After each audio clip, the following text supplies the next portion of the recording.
time for the 49ers Rush Podcast.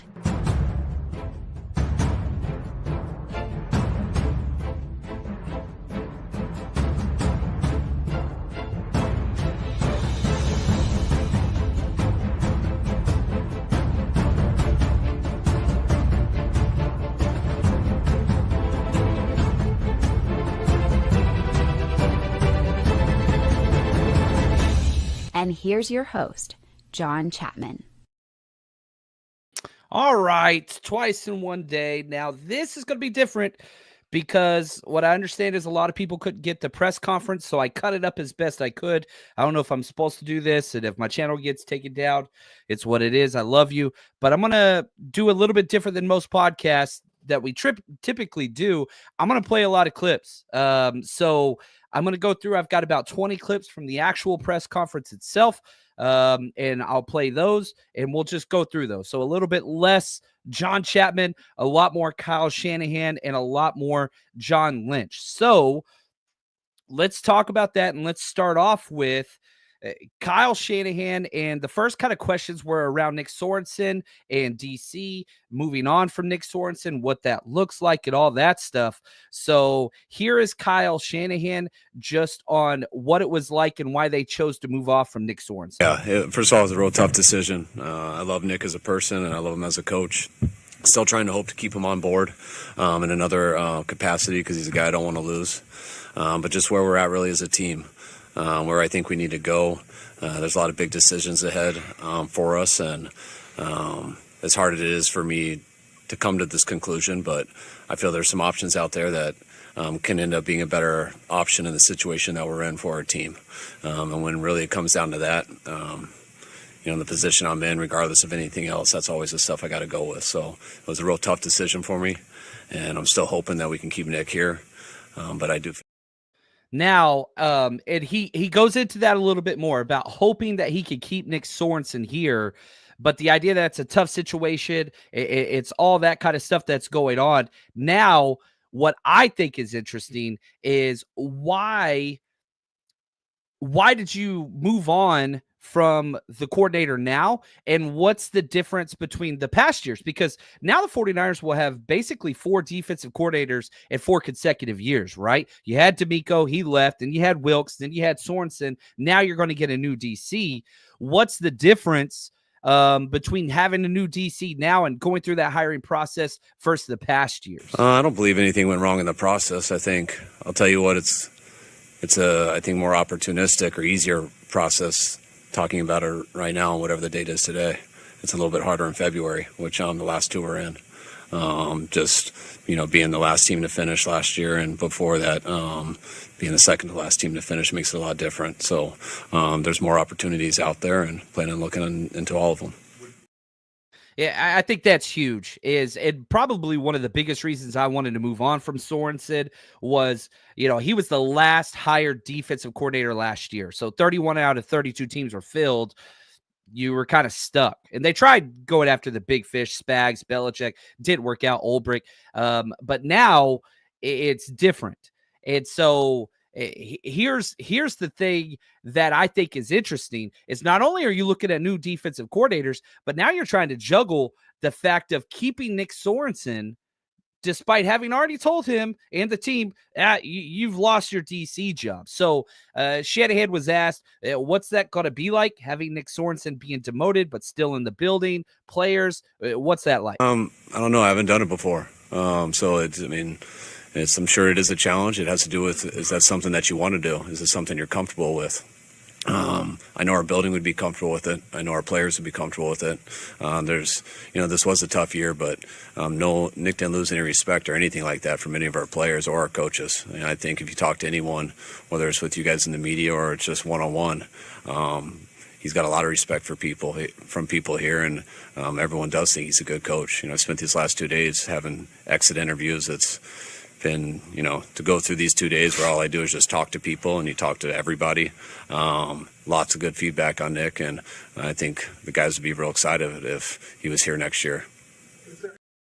Probably one of the biggest differences between Steve Wilks to Nick Sorensen, the players were so done with Steve Wilks halfway through. Nick Bosa, Fred Warner both came out, kind of bashed him in press conferences. Shanahan bashed Wilks at press conferences. Sorensen, nobody said anything negative, despite having, I would argue, the worst defensive coordinator job in the history of the NFL. I've been debating this on Twitter, and shout out to Johnny Dale. I think we kind of both agree. Like, it's definitely a bottom 3 of the last 30, 40 years of 49ers. And to go from a prominent to terrible defense in 1 year is very rare. And probably one of the biggest issues I have, and we'll get through this, it's a little later down the road, is how much everybody kept talking about injuries, namely Kyle, namely John. Those are the only 2 guys there.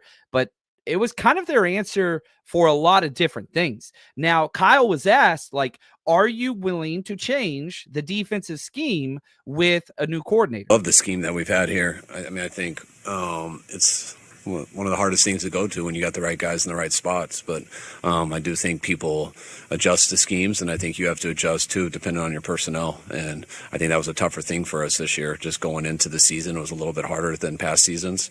And some of the injuries we had, I think, made it really tough for Nick. And I thought he got better trying to adjust and do different things. But I do think that's something that definitely, I'm not saying you got to change schemes, but you have to have the ability, the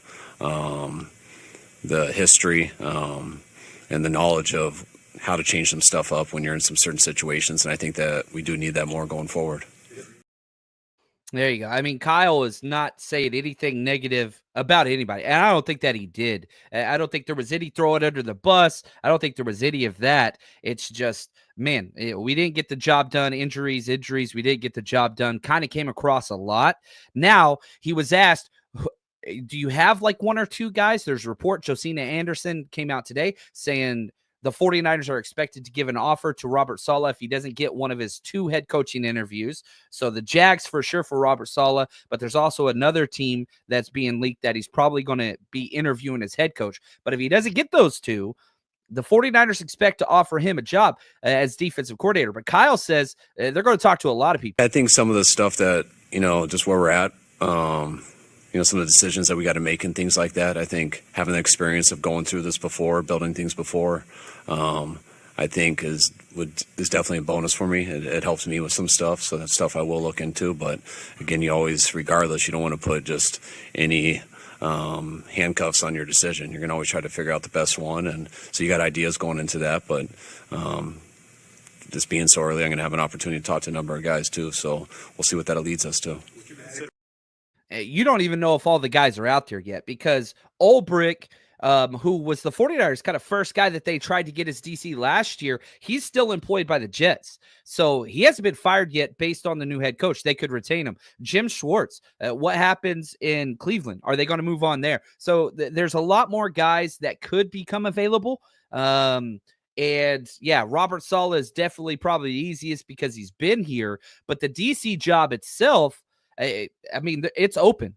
And man, shout out to John Lottie in the super chat. What candidate is best? The available guys who were also fired. Who suits the 49ers bully ball philosophy best, in my opinion? I think it's Jeff Ulbrich, but he's not even available yet.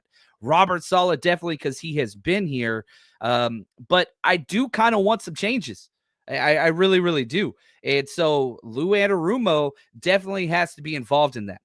Dennis Allen, probably of the guys that aren't 49ers guys, fits kind of what our scheme does the most consistently, and that kind of goes with what Kyle's talked about there. So, yeah, Ulbrich, Saleh, those 2 definitely at the top of the list just because they get us, and they run schemes that are literally our scheme. Dennis Allen's similar scheme as well, but Lou Anarumo is probably the most innovative, creative, coming off a terrible season. Now, let's hear from John Lynch again. I want to limit as much as possible of me and get as much as possible from these guys. Here is Lynch's first comment whenever he was asked, what's going on with Trent Williams, and is that like the future? What's that look like? Trent's doing well. He's he had a bruise in the ankle joint, and it probably took a little longer than anyone anticipated. But sometimes that happens, and the good news is it's taken a positive turn Trent's mindset is where it always is, and he's still very interested in being a great player that he is, and I think he's still got a lot left in the tank. So Trent's committed as ever, and we love having Trent Williams a part of us. Love hearing that. Trent's as committed as ever. Obviously, the 49ers contractually, you're kind of at the beck and call of Trent Williams and what happens in the future. But the fact that Trent, it seems, again, this is the same front office. We didn't know we didn't know Joe Staley was retiring until day 2 of the draft. But it does seem like Trent wants to play. You look at the contract, he even kind of put there's a lot of per game bonuses. I think it's almost like $750,000 per game bonus left on the next 2 years. So if he did hang it up, he's going to miss out on money, but he's made so much in his career. But that's good news. Now back to Kyle, and I'm trying to stick to the order that the actual press conference went through. So if I'm jumping around, I apologize. These are the clips in order in which I grabbed them. Kyle was asked, what has kind of been the issue with the 49ers? Is it scheme or is it personnel? And again, this is one of the areas where I'm just like, man, I hate how much they kind of put off on injuries. Injuries are a big deal. However, I don't think that was the biggest issue for the 49ers. But here's Kyle, scheme versus personnel on why the 49ers had so many issues. I mean, it's a little bit of both. I mean, first of all, regardless of injuries or anything, this year is most disappointing to me because regardless of injuries, I feel we should have been a playoff team. And then you never know what happens in there. But when I go back to the hardest thing for me this year was those 3 games I've talked to you guys about. First one versus Arizona, first one versus LA, first one versus Arizona, second one versus Seattle. I thought we should have won those games, and we lost them at the end by I thought our own mistakes, which means we would have been 8-2 going into week 11. And that was the hardest thing and then we hit some real bad injuries, which were going to be tough. But that's to me what made it steamroll to where we didn't have a chance to make the playoffs. So when I look at that stuff, that's the stuff that I feel we got to fix the most. And is that scheme? Is that personnel? I mean, that's football. You got to adjust. I mean, your scheme changes when people are getting hurt, when you can't do exactly what you want to do. It happens on offense all the time. You guys are going to see. I hear it from you guys, but I mean, the offense looks different when a different quarterback gets in there. It looks different when Christian McCaffrey gets in there. It looks different all the time, and that's how defenses can be too. But you have to build it that way because it's really hard to just change something up in 3 days of practice. You got to have that foundation of how you implement it and where you think the season can go, and that's what you really truly try to build in the offseason and then in the training camp. And that's something I think we'll be better at building this offseason, having a little bit more time to do it, being a little more prepared for it, because we saw where it went last year. And that starts with getting a coordinator in here who can help us map that out. And once we do map that out, it goes right to free agency and how to make sure we can get the best possible situation that we have out of the situation that we're in. And then it goes to the draft. And when that's over, all the guys are here, and then you get to work. Yeah, I don't know. I hate the reliance on abandoning the running game because you've got certain running backs that are out, even though you're averaging 4.5 yards per carry. And even though you're playing a team that has multiple running backs out as well, doesn't matter. Abandoning the running game whenever you build your team on play action, run game, misdirection, outside zone, and throwing the ball 35 plus 40 times. That's just not the way this team is built. And so I hate that Kyle just kind of is stuck in that. Obviously, this is a well-voiced opinion by many, and you shouldn't allow other teams and or injuries to dictate who you are and what your identity is to go away from that. I think that's a mistake. I really, really do. And again, I'm going to keep saying this all year. Injuries are not the reason the 49ers are not in the playoffs. They're not. Did they play a factor? Yes. But they're not the main reason. I don't even think they're a top 2 reason. I think it's poor coaching, and I think it's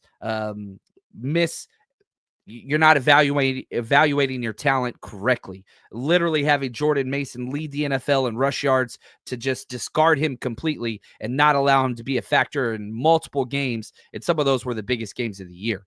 Now, another major criticism against Kyle Shanahan, and Shanahan gets a little salty here, and John Lynch steps in to save him. He gets asked, maybe you should change how much you value special teams. And basically, is special teams important to you, Kyle Shanahan? I mean, what do you mean by I don't take interest in special teams? Well, you say you're not watching the kicker tryouts and that kind of. Well, I know they're off. Let me help Kyle there. I would tell you, Kyle spends an inordinate amount of time with all phases of our team. Special teams is extremely important in the way we construct our rosters. The time is there. Now in kicking, neither of us are kicking specialists, so we don't sit here and profess to know everything about kicking and things of that nature. But the time issue, I'm sorry to interrupt, Kyle, but he spends plenty of time there. I just don't BS you guys. Yeah. That's it. Oh, you turned it around on me there. But no, I just don't BS you guys with that stuff. But to say, we spent some heavy draft picks on special teams players, which I think is an investment. We spent some salary cap on guys. Bringing guys like George Odom, having Flanagan Fowles here these last couple of years. That's bringing back. Those are special teams decisions. Spent a third-round pick on a kicker. Making special teams changes is why special teams is important to me, because we do work at it. But it's, wasn't good enough this year. I don't put that just on Brian by any means. Losing your kicker, losing your punter, when injuries do affect the roster, especially offense and defensively, what it did affect the most was special teams. And I think that was unfair to Brian and a tough situation to put him in. But I do think it's an avenue we can get better in, and you can't change the whole thing out. And so Brian ends up being the fall guy for that. And I really appreciate him. He did have a real good 3 years here and worked his tail off and was very loyal to us and is a very good coach. And he'll bounce back on his feet, and we'll be going against him soon, I'm sure. But no, special teams is part of football, and everything part of football is extremely important to us. Yeah, it got close to getting off the rails there. Mucky Boy says, Lynch coming in before Kyle let loose. He almost did, man. And nice save there, says Invader. Kyle was ready to go. And again, what was the de facto? It was injuries. Well, your kicker got injured. Well, all three of the backup kickers that played this season were better than Jake Moody. Your punter got injured. Well, all two of the punters that came in to replace him, one in training camp and preseason, and then one in the season, were better than Mitch Wisnowski. DFF he cited, which is a 100% guaranteed contract. Whenever he was injured, the special teams played better. He was by far one of the worst special teams players we had to start the season. And so, injuries were not the reason why our special teams were so bad. It was coaching. It was 100% coaching. I break down every single special teams play. And if you want to join us, the 40YardsRush.com, the past 4 years, every single special teams play, we broke it down. It is poor coaching. It is poor coaching. And I hate that Kyle can't see that. I hate that we have attempted 0 fake punts since Kyle Shanahan's got here.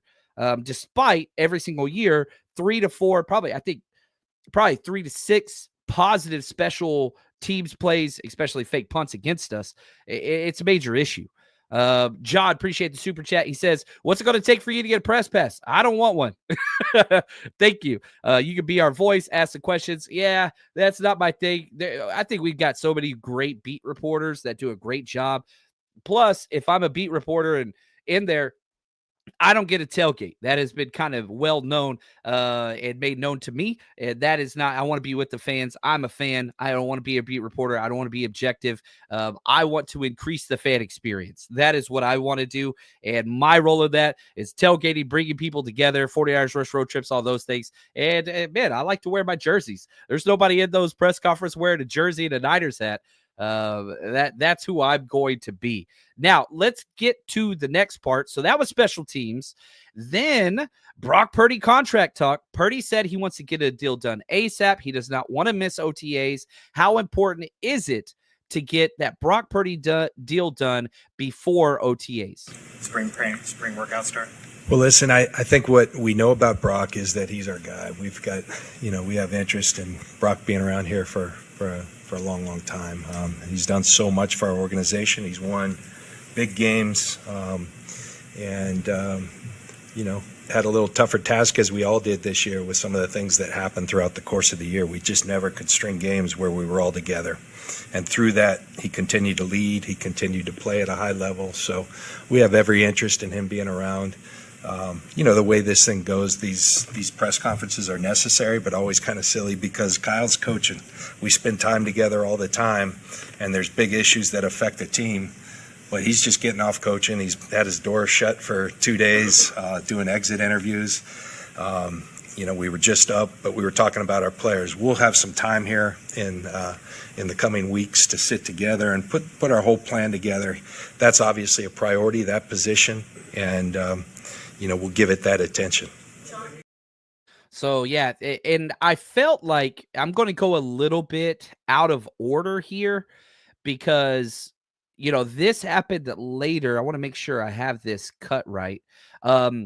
So this question didn't come back up until, I don't know, maybe 10 more questions down the line, but it stays with the Brock Purdy conversation. Kyle Shanahan was asked basically the same thing. How important is it that Brock Purdy is here by OTAs? Yeah, definitely.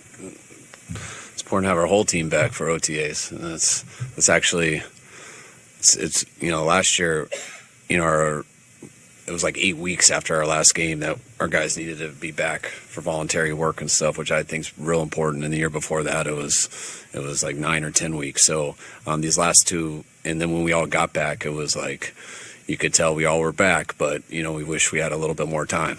And when I look at a calendar now and realize we have 14 weeks until we need to get back, like I expect everyone to be ready to go and, excited to really get this going and play some football. And that starts with Brock. Like, Brock is the leader of our team. I've loved these 3 years with Brock. I plan on being with Brock here the whole time I'm here. So, Brock's been a stud. He's a guy I got a lot of confidence in, and just as a human. But it starts with what he's done on the field these last 2.5 years, and we're capable of winning a Super Bowl with him. We just almost did, and I know he's capable of getting the Niners Super Bowl in the future. I think probably the number one quote that I took away from this entire press conference was, quote, this is Kyle Shanahan, "I plan on being with Brock here the whole time I am here," end quote. I think that's huge. So if we're just talking Brock Purdy and how important that is, Shanahan is 100% linking his future.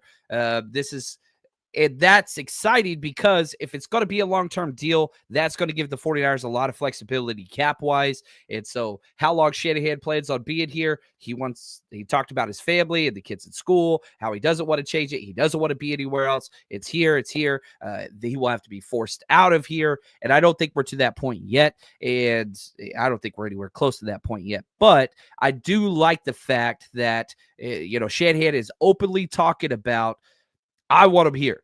And it's very clear as well. Shanahan and Lynch haven't talked about all this stuff as far as contracts and numbers and how long. They just got finished with exit interviews. They literally talked to every single player on the team, which is, you've got your 53 plus your 17 on the practice squad. So that's 70 interviews in 48 hours, plus coaches, all that stuff. You have meetings with everybody. I've been a part of those from a high school level, obviously, big time difference. But it's exhausting. It takes a lot out of you. And so Kyle and John, you can't even get your defensive scheme together unless you know the defensive coordinator. So you can't use scouting players, obviously, but you don't know if you're odd or even front. You're too high shell. You're going to stick with the cover 3. There's a lot of questions that have to be answered before all the nuts and bolts get down. And part of that is the Brock Purdy contract. Obviously, Purdy says he wants to get it done. And I think probably some offers are already out there, but very soft offers. Okay. How much per year, how long, all those types of things. That's kind of stuff that's going back and forth, but I don't even think they've been 100% in on that contract stuff just yet. I think that's one of the things that are going to be changing. Now, we're about halfway through our clips. So real quick, got to pay the bills. And if you haven't bet yet this year, you know where you got to go. Football. You watch all the games, you know what's going to happen before it actually does. So why don't you put your knowledge to the test over at MyBookie, where you can bet on everything? Go to mybookie.ag, use promo code 49ERS 49ers or scan this QR code next to me, and they're going to match your initial deposit. Put in 50, you get 50. Put in 100, you get 100, all the way up to $1,000. Plus, you can bet everywhere. California, Texas, doesn't matter. I've been in California for years. I've used it for 6 straight years. Easy to get money in, easy to get money out, trusted source, and you can bet on anything you want. You want to bet on politics, any sport, you name it. They've got the casino if that's your thing. You name it, MyBookie is there for you. Now, make sure you use promo code 49ERS to get that double deposit. And MyBookie, bet anything, anytime, anywhere, only with MyBookie. All right, back to the press conferences. Lynch was asked, and this was right after the Brock question, man, it seems like you guys have had so much offseason drama. Why is that, and can you change it? In the last few off seasons. Yeah, I think every team has a certain measure of that. I think we have a lot of good players, and one of the things that comes with having a lot of good players is it's hard to feed everyone, and you got to make tough decisions. And we're certainly at a point where we've had a 5-year run with 4 NFC championships, 2 Super Bowls, and you have to go back to the fundamentals of really building the thing. The lifeblood of your organization needs to be strong drafts because it gives you young players that you have under contract for. And so I think we had 7 players that were starters off that draft class, whether we expected them to be, they did, and they gained really valuable experience. I even had free agent guys like Evan Anderson who contributed, a lot. And so I think we're really excited about this rookie class and that movement. We got to continue to add to it. We have 10, probably right now 9 draft choices. We think we'll have 10 with a comp pick, but we need to continue to add to it in that way, and hope we continue to have hard decisions because we have a lot of great players here. Yeah, I mean, he kind of sidetracked it, and John Lynch, the evolution of John Lynch and word salad, and just, it's just what he does. He's a politician now, which is insane. And I get it. That's his job, and he is the Captain America of the 49ers. But talking about how, they're projected for 9 to 10 picks, they've been projected as high as 11 comp picks. We'll see how that all shakes out. But, something definitely to look forward to. Now, another major issue, and this is in regards to the draft and personnel.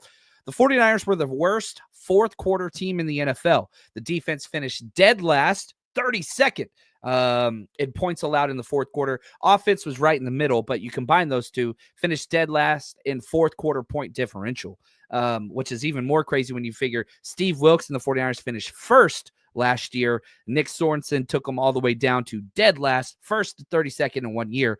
Here's John Lynch talking about, man, why was there so much fourth quarter issues? And again, pay attention to what he blames. Yeah, I you don't want to have excuses. A lot of our finishers weren't out there, and then on top of it, we still had opportunities. We still put ourselves in good position, and we couldn't get it done. So we have to own that as a team. That's why we're 6-11. We have a high standard. We had high expectations. We fell short of that. And it's our job to fix that. And I know that Kyle and I are committed as we've ever been to doing just that. We don't plan on being in this place. Don't like it. It's terrible to sit home and watch something that you expect yourself to be in, the tournament. And we're going to go about the work, and we're excited about the work to do just that. But I do believe we have finishers on this team, and got to continue to add to that. We got to continue to infuse youth. And good football players to this team, and we'll do that. Yeah, I hated that. That one might have pissed me off the most. Dre Greenlaw was really the only player you didn't have all year. That was it. You were the worst fourth quarter team whenever you had Javon Hargrave out there. Talanoa Ufunga played 7 games. Nick Bosa was out there almost the whole time. Fred Warner played 17. Malik Collins 17. Leonard Floyd 17. Diamador Lenore 15. You had your guys. To go from first to last, there were injuries. I'm not saying injuries aren't an issue. That's not at all. But to say, we didn't have a lot of our finishers out there, I thought that was total BS. I really, really did. I thought that was the worst answer that was given this entire day. You took no culpability with coaching errors. You took no culpability with innovation, busted coverages, missed tackles, heart. And you watched the end of the Cardinals game. I was there. You laid down. You had people that you paid good money to make business decisions late. Oh, I freaking hated it. I was very, very, very upset about that. Now, let's channel that, and we'll deal with that in the later show. Let's go to one of the finishers. Let's talk about Dre Greenlaw. It was asked to Kyle Shanahan that, man, it seems like Dre Greenlaw's significant other posted that they're done here. Is it true that you had a conversation with Dre Greenlaw that he is not here? Here's what Kyle Shanahan had to say. Don't even know, guys. We haven't spent much time together yet. I've had 2 days with exit interviews with players and coaches. Players don't know either, and that's what's hard for players. They're under contracts. They know when their contract's going to run up. That's an emotional time for players, for their families, for wives, girlfriends, whoever it is, kids, just like it is for coaches when I can't always tell them exactly what their future is going to be the day the season ends. It's tied to a lot of other people, and I know I've been on that side. I know wives are texting you all day asking what the deal is, and they don't believe that you really don't have an answer yet. And I know what they look like when you walk them through the door and they're like, what are we doing with our lives? And you're like, I don't really know. There's a lot of things that you want to solve so fast for people that is stressful for people sitting in our chairs. But you can't solve everything at once. A lot of things are tied together, and when you hear things like that, or Greenlaw, like, we're doing everything in the world we can to bring Greenlaw back, and we're not into losing really good players who are unbelievable people. So we're going to do everything we can to never lose really good players who are good people. But that's also a very hard challenge, very hard, and that's something that you don't just talk about in one meeting. There's too many things that connect to that. Draft, free agency, roster, years, all that stuff, and that takes weeks, months to decide. So, the idea that you are not done with Dre Greenlaw, I think that's key. And he even said, like, we want to keep really good players that are good people. Dre Greenlaw fits that. So, if the last 48 hours we kind of took a hit on, is Dre Greenlaw going to be here? I feel like this is beneficial. How you make those numbers work, we'll see. Off the ball linebackers don't get paid much, but I do have a little bit more hope on Dre Greenlaw. My favorite player on this team has been since he's been drafted. Love that dude. Now, back to John Lynch. They basically asked, like, how do you identify quote-unquote competitors, these guys that will compete in the fourth quarter? And he gives a very specific player example who I think we would all agree is 100% a competitor. I can't say you always know. Like Jawan Jennings, we don't spend a lot of time watching like highlight tapes off the internet, but up in the draft meeting, someone said you should watch this highlight tape, and so we did that with Jawan, and it was insane. It really was. It was so you kind of had an idea of the type of competitor, and I smile when I talk about Jawan because I love the way he plays. I love the way he competes. You don't know on every player, but I think the process and the way we include everybody, the way we pair personnel staff with coaches, and the thorough process we have, it's a good process. So you find guys like that, and I think we're going to rely on that process and challenge to continue to get better. What we know is when we have consensus up there, we do really well, and we've done that, and we need to continue to do that. I thought that last bit was really good. When we've had consensus up there between coaches, scouts, and, the front office, I think that's huge. And I think the 49ers, one of the most constant criticisms of the Niners in the front office is just how stubborn and how Shanahan refuses to adapt. But I go back to the draft philosophy. I think the 49ers have adapted so much since 2017. You go back to that first year, they're not drafted knuckleheads. Reuben Foster, they haven't touched a guy in the draft since then that's like that. They drafted, inexperienced quarterback, Trey Lance. After that, they didn't draft any inexperienced players. You draft Kinlaw early with, injury issues. Guess what? Those early picks, no injury issues since Javon Kinlaw. So there's a lot of learning and adapting that we're seeing in the draft room. there's still a lot, abandoning the run game in the fourth quarter, all that stuff, Kyle Shanahan's arrogance. I get that. I understand that.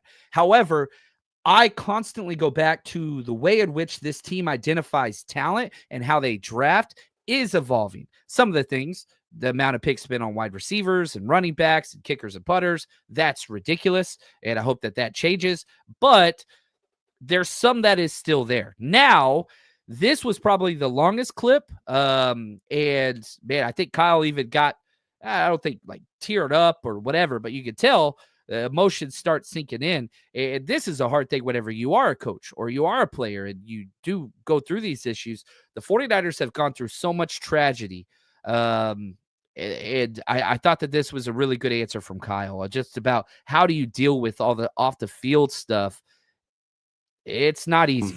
I mean, that stuff's always tough. And I mean, and the football season's so intense for everyone. I mean, that's why anyone who's really been my friend over the last 20 years realizes you're not going to know anything about him for about 7 months, because we kind of go into a hole and you get caught up in the season and all that stuff. But we all do have families and stuff out, and that does weigh on people. But like, you still got to come and you got to do your job. But like, that stuff is hard, and you watch guys go through it, and it's, I think you don't like to watch anyone go through something tragic, but you really watch how impressive people can be going through that stuff. Like, it's when you watch people really grieve and things like that, it's you realize that's the hardest thing all humans have to deal with. But then to watch people who are grieving so badly and still have to come into a room and then go perform at a high level, which is a whole different type of pressure, and to watch them handle it and get through it, you realize how much stronger some of this stuff makes those guys, and then inspires guys around them. And it does make you closer at times. But like, I think our stuff was pretty documented this year. But there's stuff like that every year.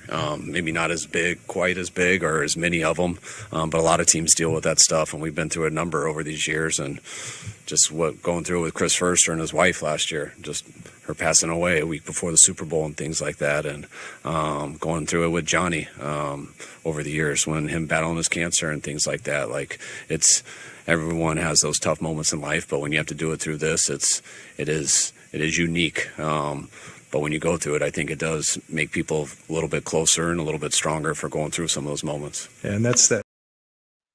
Yeah, it's hard what they've been through, and to go out there and it's weird. Whenever I was coaching, I've lost, my brother, my sister, my father, and a lot of other people. I found out all three of my loved ones all passed away on the practice field. And like, how you handle that amongst your team, that's hard. And you can only hope and pray that hopefully they get a break from this, and that next year isn't so horrible off the field. And so that's been hard. Now, transition, and I do like seeing that when Kyle is real and Kyle makes himself a little bit vulnerable, I feel like that's when Kyle's at his best. These press conferences, Kyle's made very well known that he doesn't really particularly enjoy them, but I do like it whenever you get to see the human side a little bit more of Kyle, and I thought that came across. Now, back to a positive, John Lynch was asked about Dominick Puni and just what he is. And I thought that we didn't even know about this. Again, I always say, believe the 49ers in a lot of things, never believe them whenever it comes to injuries. Again, here's another example of that with Dominick Puni. It shows that, our process worked there. And, but I would say he really exceeded our expectations. We thought we got a good player. I think he showed us a little more than that. And we were just talking about it upstairs. Everyone saw the real strong play, the consistent play. I think there's more in the tank, of where he can grow. I think the toughness, he dealt with some, he had an AC joint one week, and, we were really questioning whether he could play on Sunday, and he practiced on Wednesday. And I've had that same injury. I always prided myself on having a high pain tolerance. That stuff hurts, and he didn't miss a practice. So I think he's got the right mindset too. And, we got to continue to find guys like Dom, because he's going to be a good player for us. I like the idea that they think there's a lot more to Puni, that the ceiling has not been there. If you told me Dominick Puni played this way for 6 years in a row, man, I would freaking sign that up, extend that dude. So excited. But the fact that they think that there is more, that's pretty exciting. And the fact that he played through an injury, the Niners put a premium on guys that will play through injuries. And, I'm not a Jake Brendel guy. I'm not an Aaron Banks guy as far as their play on the field. But those two are some tough SOBs. I remember one of the clips this year where you could see, I broke it down on the 40IrishRush.com and our Patreon channel, where Dominick Puni's finger, I don't know which finger it was, gets popped out of sight. You see it on the all 22, and he's running downfield to get to the second level, and you see him grab his finger and snap it back into place. Like, they are tough. They might not be great football players, but toughness is a thing that is important to the Niners, and I think that Dominick Puni kind of exemplifies that. Now, again, going just a little bit out of order because I think that it applies to this conversation. Now let's go to Kyle Shanahan on Ricky Pearsall and just how this year has been for the rookie and how it's probably been one of the craziest rookie seasons that's taken place in a long time. But Kyle kind of documents how Ricky Pearsall's rookie season went. I thought Ricky had an unbelievable season. I mean, I know the gunshot wound is the biggest, obviously, but I've never had a rookie player miss all of OTAs in training camp. And have much of a successful rookie year. It's tough to do that. For him to do that and then get into week one, which I knew he would be way behind because of that situation, and then get a gunshot wound kind of made me think that we were going to get nothing from him. And just in terms of how could we and how hard that would be on him, but how quick he came back from that. And then when he did, just to watch him go through rookie things, in a live NFL game and stuff, and then having to watch him come back from that stuff throughout the year and still hit a rookie wall without a foundation of an offseason and stuff like that. I thought it was a huge success for him this year. Yeah. I love it. It was hard because, I was at all the practices and training camp, and you never saw 14 out there at all. You never saw 14, you never saw 31. Isaac Guerendo, non-existent. And, for a fourth rounder, and a first rounder, again, I talked about how the 49ers don't draft injury-riddled players early. Ricky Pearsall never missed a game. In 5 years, he never missed a game at all. Renardo Green didn't miss time. Dominick Puni didn't miss time. And then what you got later into the fourth round, now you can start to take chances on guys that have been injury-riddled, and that's Isaac Guerendo. Isaac Guerendo has missed 23 or 24 games because of foot and hamstring issues, missed all of training camp, and missed multiple times in season, just hurt. That's different with a fourth round pick versus a first round pick. So I was so frustrated early on with Ricky Pearsall because it's like, man, this guy's never missed a game and he just can't practice. I think it was like 2 training camp practices and then finally starts practicing and then the gunshot wound. And it was just like, oh man, that hurts. And to come back and especially with the past 2 games, like there is not a lot to take away from the 49ers last 2 games. But if there's one thing, it's Ricky Pearsall is here. And that dude's going to be a force to be reckoned with. What that looks like with the wide receiver room in the future, we'll see, and we'll debate that this offseason for sure. Now, sticking with, we got 2 more clips, and I thought that this was really, really interesting. He was asked about Clay Kubiak, who called the plays for the first time this, ever. Shanahan let Kubiak call the plays during a preseason game. Never did that before. And then for the first time in his career, he allowed Kubiak to call the last game of the regular season. Obviously, the playoffs were up. But here is Kyle Shanahan talking about Clay Kubiak and kind of what his role is with this offense moving forward. I thought he did an awesome job, and Clay's role is going to be the same as it's been, which has been the offensive coordinator. He just hasn't had that title yet. I mean, Clay's done as much as anyone on offense for these last 2 years. So this was his second year doing that, and he gets better and better each year at it. Just hasn't had the official title yet, and now he'll get the official title, which he more than deserves. But it's more about, recognizing what he's already been doing and doing at a high level. That's news that we now have an official OC, which is a big thing. And a lot of the emails and DMs that I get are, man, Shanahan needs a true OC, needs a true OC, needs somebody to check him. And again, I always kind of push back on that a little bit. Shanahan's never going to give up play calling, but those headsets are active. And you've got people in the booth, you got people on the sideline. There's a lot of conversation that goes on. And Kyle Shanahan, got asked, well, who's going to be doing play calling in the future? So if you were one of those Clay Kubiaks, go to check Kyle Shanahan and be a play caller. That didn't last too long. Here's Kyle on play calling moving forward. Yeah, I'll continue to call plays, but Clay and I have done everything here the last 2 years together, kind of hand in hand. When we put the game plan in together, yeah, I call it. Only one person can speak to the quarterback, but him, Furster, Fleury, those are the guys I rely on through play calling throughout the game. It's not like I'm just in silence there calling every play. I'm discussing it with the guys we prepared for it within the week, discussing it with the guys who are talking with their players and what they see, and it's the same thing we all did for Clay versus Arizona. So Shanahan's that's not going to change. I don't think anybody really expected that, but anyway, that's where it is. So that's the last clip I got. I was not planning on going live again, but if you want to talk DC, that's the earlier show. Go check that out. If it's your first time with us, man, please hit the subscribe button wherever you are. Listen to us, 49ers Rush Podcast. We're live all year. We do not stop.